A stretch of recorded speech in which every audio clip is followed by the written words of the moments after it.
A lone robot wanders a ruined, apocalyptic road. The robot stops, noticing its low battery indicator glowing, revealing quiet sadness.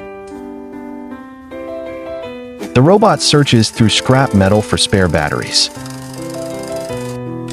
A cute creature unexpectedly leaps onto the robot's head, sparking a moment of bemused connection.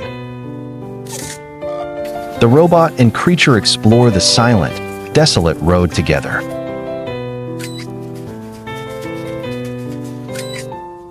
The robot's battery finally depletes and it shuts down, leaving the creature to wander off alone.